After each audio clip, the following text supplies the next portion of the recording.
Hello dear viewers, আসসালামু আলাইকুম। আশা করছি আল্লাহর অশেষ রহমতে আপনারা সবাই অনেক ভালো আছেন। সো ডিবিএমএস এর গত ক্লাসে আমরা দেখেছিলাম এসিড প্রপার্টিজ অফ ট্রানজ্যাকশন। ট্রানজ্যাকশনের চারটা বেসিক প্রপার্টিজ আছে, সেগুলো কিভাবে কাজ করে এগুলো আমরা দেখেছি গত ক্লাসে। আজকের ক্লাসে আমরা দেখব ট্রানজ্যাকশনের স্টেটস, মানে একটা ট্রানজ্যাকশন শুরু থেকে শেষ পর্যন্ত কোন কোন স্টেটে থাকতে পারে এটা আমরা আজকে দেখব। সো চলুন কথা না বাড়িয়ে শুরু করা যাক। প্রথমেই একটা ট্রানজ্যাকশন কি হয়, শুরু হয়, রাইট? সো এই শুরু হওয়ার পরে কোন কোন স্টেট গুলোতে সে থাকবে তার আগে বলে নেই স্টেট মানে কি। স্টেট মানে হচ্ছে একটা অবস্থান বোঝায়। যেমন এই স্টেট থেকে কিন্তু আসছে স্টেটাস, যেটা আমরা ফেসবুকে স্টেটাস দিই, যে আমাদের বর্তমান অবস্থান কি বা আমাদের মাথায় এখন কি চলছে, রিসেন্ট সিচুয়েশন কি, ওটা নিয়ে আমরা স্ট্যাটাস দিই। এখন এই ট্রানজ্যাকশনের মধ্যেও কিন্তু কিছু স্টেট আছে, যে সে কোন কোন অবস্থানে থাকতে পারে। প্রথমেই ট্রানজ্যাকশন যখন শুরু হয় সে একদম শুরুতে থাকে হচ্ছে অ্যাক্টিভ স্টেটে। নর্মালি আমি একটু প্রোগ্রামিং এর এক্সাম্পল থেকে বলি। আমরা যখন একটা প্রোগ্রাম সেভ করি সি বা সি প্লাস প্লাসে, আমরা প্রোগ্রাম রান করার আগে কি করি, প্রোগ্রামটা সেভ করি, রাইট? এখন এই প্রোগ্রামটা যখন আমরা সেভ করি, ওটা কোথায় সেভ থাকে, হার্ড ডিস্কে, ঠিক আছে? সো হার্ড ডিস্কে যখন সেভ থাকে ওটা থাকে প্যাসিভ অবস্থায়। যখনই আমরা প্রোগ্রামটা কম্পাইল করি কিংবা রান করি তখন সেটা অ্যাক্টিভ স্টেটে চলে আসে। ওকে, সো এবার আপনি নর্মাল সিনারিওতে চিন্তা করেন, আপনি এটিএম বুথ থেকে টাকা তুলতে গেলেন, আপনি কার্ডটা ঢুকালেন, এখনো কিন্তু ট্রানজ্যাকশনটা প্যাসিভ স্টেটে আছে, সে কিন্তু এখনো অ্যাক্টিভ হয়নি। যে মুহূর্তে আপনি পিন দিয়ে এন্টার করবেন তখনই কিন্তু ট্রানজ্যাকশনটা স্টার্ট হবে, বিভিন্ন স্টেট আসবে। তো এখন আমরা অ্যাক্টিভ করলাম, ঠিক আছে? একদম অ্যাক্টিভ হচ্ছে ফার্স্ট স্টেট। সো অ্যাক্টিভ স্টেটে কি হয়, নর্মালি ট্রানজ্যাকশন যদি হয়, ধরেন সেটা এটিএম বুথেই হোক কিংবা ব্যাংকের কোনো কম্পিউটারেই হোক, সেটা কিন্তু সিপিইউ মেনটেন করে, রাইট? সো আমরা সিনারিওটা এভাবে চিন্তা করতে পারি, সিপিইউ আছে এবং আছে হার্ড ডিস্ক। এই হার্ড ডিস্কের মধ্যে কিন্তু যাবতীয় সব ডেটা থাকে। মোট কথা ডেটাবেসটা কোথায় আছে, আপনার হার্ড ডিস্কে আছে, যেখানে সব ইনফরমেশন আছে, কার অ্যাকাউন্টে কত টাকা হাবিজাবি সবকিছু। এখন এই সিপিইউ কি করবে, হার্ড ডিস্ক থেকে ডেটা নিয়ে ডেটাগুলোকে প্রসেস করবে, ঠিক আছে? ট্রানজ্যাকশনটা হতে পারে একটা অ্যাকাউন্ট থেকে আরেকটা অ্যাকাউন্টে, রাইট? তাহলে সিপিইউ যাবতীয় কাজগুলো করবে। এখন সিপিইউ কিন্তু মিপসে কাজ করে। মিপস মানে হচ্ছে millions of instruction per second, আর সেখানে হার্ড ডিস্ক 10টা বা 20টা ইনস্ট্রাকশন নিয়ে কাজ করে। সো সিপিইউ মোর ফাস্টার দেন হার্ড ডিস্ক। তাই সিপিইউ সরাসরি হার্ড ডিস্ক নিয়ে কাজ করতে পারে না, হার্ড ডিস্কের সাথে কাজ করতে পারে না, কারণ ওটা কম্পারেটিভলি অনেক ফাস্ট। এই জন্য সিপিইউ এবং হার্ড ডিস্কের মাঝখানে আমরা কি করি, একটা র্যাম ইউজ করি কিংবা ক্যাশে মেমোরি ইউজ করি, যেটার কম্পারেটিবিলিটি সিপিইউর কাছাকাছি, এটা অনেক বেশি ফাস্টার।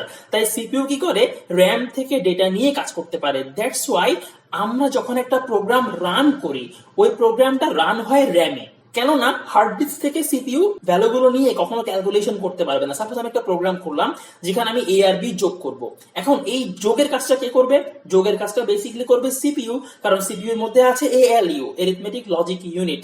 যারা কম্পিউটার আর্কিটেকচার নিয়ে পড়েছেন মোটামুটি একটু আইডিয়া আশা করি আছে আপনাদের। তো সিপিইউ এএলইউ নিয়ে কাজ করছে, যেটা plus minus divided by multiply ধরনের অপারেশন গুলো নিয়ে কাজ করে। এখন সে ডেটাগুলো নেয় কোথা থেকে, র্যাম থেকে, কারণ না হার্ড ডিস্ক তো অনেক স্লো আর তার তুলনায়। তাই আমরা হার্ড ডিস্ক থেকে যখন প্রোগ্রাম রান করি ডেটাটা চলে আসে র্যামে, দেন সিপিইউ র্যাম থেকে ডেটা নিয়ে প্রসেস করতে পারে। এবার আসেন ট্রানজ্যাকশনে। আপনি যখন ট্রানজ্যাকশন করছেন সেখানে বেসিক্যালি কাজটা কিন্তু হচ্ছে র্যামে, কারণ যত ধরনের অপারেশন আমরা করি, রিড করি, রাইট করি, আমি গত ক্লাসেও দেখিয়েছিলাম, একটা অ্যাকাউন্ট থেকে আমরা ইনফরমেশন রিড করে নিচ্ছি, দেন সেখান থেকে যদি ট্রানজ্যাকশন করতে হয়, ধরেন এই অ্যাকাউন্ট থেকে বি অ্যাকাউন্টে টাকা ট্রান্সফার করব, তাহলে টাকা প্লাস মাইনাস করার বিষয় আছে যেগুলো সিপিইউ পারফর্ম করে। দ্যাটস ওয়াই এই যে রিড রাইট অপারেশন গুলো হয়, এভরিথিং হয় হচ্ছে কোথায়, র্যামে। সো অ্যাক্টিভ স্টেটে বেসিক্যালি র্যামে সব ধরনের কাজকর্মগুলো হয়ে থাকে। এরপরে অ্যাক্টিভ থেকে ট্রানজ্যাকশন যায় পার্শিয়ালি কমিটেড স্টেটে। একটু বুঝার বিষয় আছে, ভালোভাবে খেয়াল করেন। এই স্টেটে কি হয়, বেসিক্যালি রিড রাইট যত ধরনের অপারেশন সবগুলোই হবে। মনে রাখবেন পার্শিয়ালি কমিটেড সবসময় n-1 স্টেপ পর্যন্তই কাজ করবে। এই পার্শিয়ালি কমিটেড স্টেটেও কাজগুলো কিন্তু এখনো র্যামেই হচ্ছে। আমরা সরাসরি পার্মানেন্টলি হার্ড ডিস্কে বা ডেটাবেসে কোনো কিছু এখনো সেভ করি নাই, আমরা জাস্ট ডেটা রিড করতেছি এবং র্যামের মধ্যেই যোগ বিয়োগ গুলো করে করে ফলাফলগুলো রাখতেছি। আমরা এখনো সরাসরি হার্ড ডিস্কে রাখি নাই, এটা আমি এর আগেও কয়েকটা ক্লাসে বলেছি। তো পার্শিয়ালি কমিটেড কাজটা র্যামের মধ্যেই হচ্ছে। আচ্ছা, এখন একটু দেখে ফেলি কি কি অপারেশন গুলো হয় একটা অ্যাকাউন্ট টু অ্যাকাউন্ট ট্রানজেকশন করতে গেলে।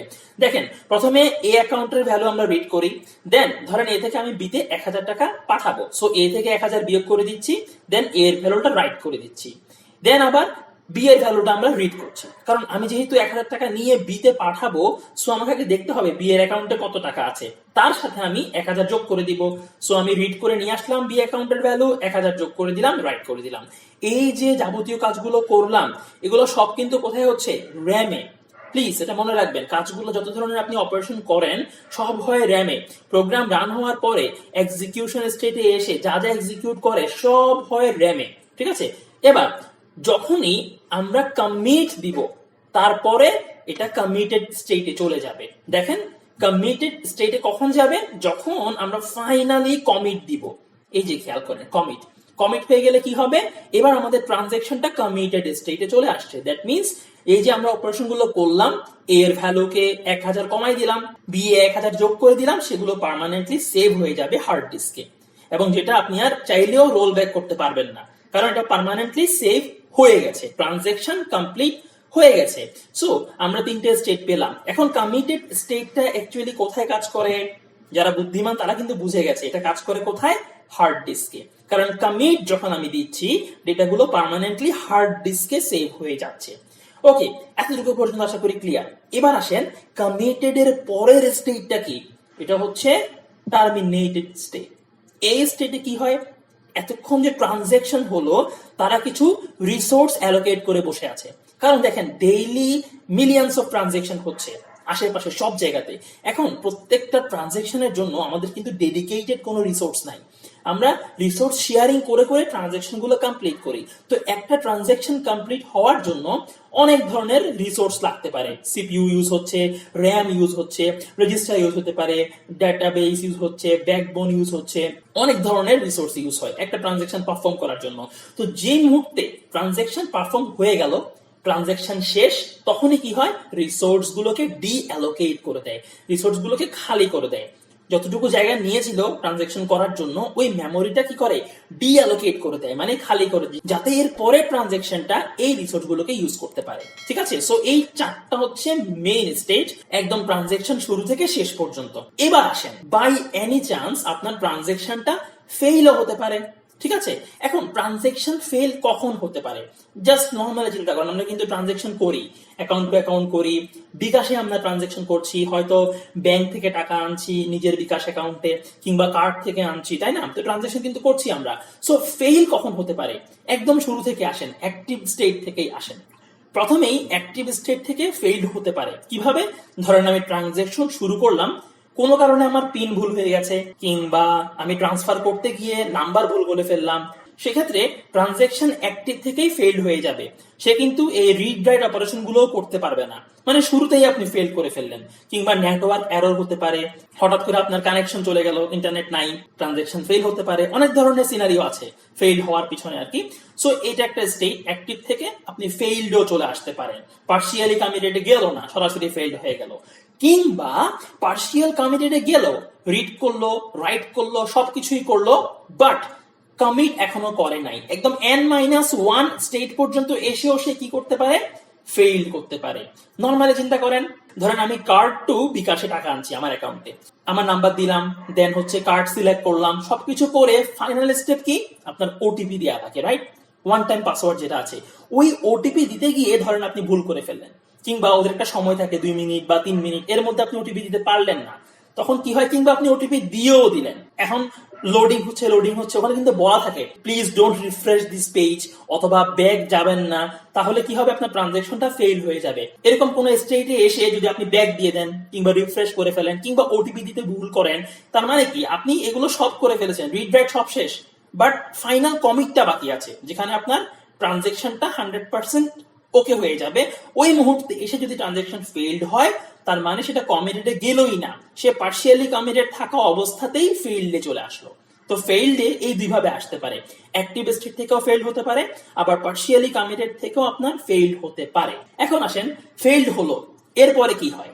যখনই ট্রানজেকশন ফেইল্ড হয়, আপনি কি এরপরে কমিটেডে যেতে পারেন? ফেল থেকে সরাসরি কমিটেডে যাওয়া যাবে না, আপনাকে প্রথম থেকে আবার সব পারফরমেন্স করে করে করে করে আসতে হবে। আপনি ফেল থেকে হুট করে অ্যাক্টিভ স্টেটে ফেরত যেতে পারবেন না, কিংবা পার্শিয়ালি কমিটেড স্টেটেও ফেরত যেতে পারবেন না। খেয়াল করে দেখেন, আপনি ওটিপিতে ভুল করলেন, তাহলে কি আপনি ওখান থেকে আবার কন্টিনিউ করতে পারেন? কখনোই না। ট্রানজ্যাকশন পুরাই ফেল হয়ে যায়, এবং যে স্টেটে যায় ওটা হচ্ছে অ্যাবর্ট স্টেটে। সেখানে কি করে, ট্রানজ্যাকশনটা কিল করে অথবা রিস্টোর করে, মানে আবার প্রথম থেকে শুরু করে। ওই ট্রানজ্যাকশনটাকে কি করে, সে কিল করে দেয়, কারণ মাঝখান থেকে আপনি আবার কন্টিনিউ করতে পারবেন না। আপনি এটিএম বুথের কথাই চিন্তা করেন, কার্ড ঢুকাইলেন, টাকা তুলবেন, মাঝখানে কোন একটা জায়গায় গিয়ে হতে পারে আপনার টাকা আছে কার্ডে 5,000, আপনি তুলতে গেলেন 6,000। কি হয় তখন, কার্ডটা বের করে দেয় এবং আপনাকে বলে আপনার অ্যামাউন্ট কম আছে, ইনসাফিসিয়েন্ট অ্যামাউন্ট দেখায়। আপনি কি ওই মুহূর্তে ওখান থেকে আবার কন্টিনিউ করতে পারেন? কখনোই না। আপনাকে আবার কার্ড ঢুকাইতে হয়, প্রথম থেকে আবার শুরু করতে হয়, পিন দেয়া লাগে, উইথড্র মানে বলা লাগে, হাবিজাবি সব স্টেপ আবার প্রথম থেকে করে আসতে হয়। তার মানে এতক্ষণ যা করলেন সব আবার রিস্টোর হয়ে যায় বা কিল হয়ে যায়। আপনি কিন্তু যেখান থেকে আপনার ট্রানজাকশন ফেল করেছে ওখান থেকে এক্সাক্ট শুরু করতে পারেন না, এটাকে বলে রোল ব্যাক। আপনাকে আবার প্রথম থেকে করে করে করে করে আসতে হয়। ইন দ্য মিন টাইম, ওই শুরু থেকে শুরু করার আগে কি হয়, টার্মিনেটেড করতে হয়। এই যে আপনি ফেইল্ড হলো, এর মধ্যে সে কোনো না কোনো রিসোর্স তো ইউজ করেছে, ওগুলোকে খালি করতে হয়, ডিঅ্যালোকেট করতে হয়, এন্ড দেন ফাইনালি আবার বিগিন থেকে ট্রানজ্যাকশন শুরু হয়। সো 6টা পসিবল ট্রানজ্যাকশনের স্টেট আছে, যেখানে অ্যাক্টিভ, পার্শিয়ালি কমিটেড, কমিটেড এবং টার্মিনেটেড, এটা হচ্ছে নর্মাল ফ্লো। আপনার এভাবেই ফ্লোটা হয়। বাই এনি চান্স যখন ফেইল্ড হবে, অ্যাক্টিভ থেকে হতে পারে অথবা পার্শিয়ালি কমিটেড স্টেট থেকে আপনার ট্রানজ্যাকশনটা ফেইল হতে পারে, সেক্ষেত্রে ব্যাক যাওয়ার কোনো সুযোগ নাই, প্রসেসটা অ্যাবর্ট হয়ে যায়, দেন টার্মিনেটেড করে দেয়, রিসোর্স যা ইউজ করেছে সেগুলো খালি হয়ে যায়, এন্ড দেন ফাইনালি আবার প্রথম থেকে ট্রানজ্যাকশনটা শুরু হয়। সো আশা করছি আপনাদের ট্রানজ্যাকশনের স্টেট গুলো ক্লিয়ার হয়ে গেছে। প্র্যাকটিক্যাল এক্সাম্পল দিয়ে আমি বোঝানোর ট্রাই করেছি। যদি কারো কোনো প্রবলেম থাকে কমেন্ট বক্সে জানাবেন, আমি ট্রাই করব আপনাদেরকে অ্যান্সার দেওয়ার জন্য। সো ভালো থাকবেন সবাই, আজকে ক্লাসটি এখানে শেষ করছি। দেখা হবে আবার নতুন ক্লাসে নতুন টপিক নিয়ে। টিল দেন টেক কেয়ার, আসসালামু আলাইকুম, আল্লাহ হাফেজ। ধিকি ধিকি জ্বালা বুকের মাঝে প্রেমের ফাগুনে গলে যায় মন মোমের মতো হৃদয়ের আগুনে। ধিকি ধিকি জ্বালা বুকের মাঝে প্রেমের ফাগুনে গলে যায় মন মোমের মতো হৃদয়ের আগুনে। মনে যন্ত্রণা নেই সান্ত্বনা, তবু আশা কি থামে? কিছু স্বপ্ন যে এলো রং খুঁজে আজ তোমারই নামে। প্রেম আমার, ও প্রেম আমার, প্রেম আমার, ও প্রেম আমার, প্রেম আমার, ও প্রেম আমার, প্রেম আমার।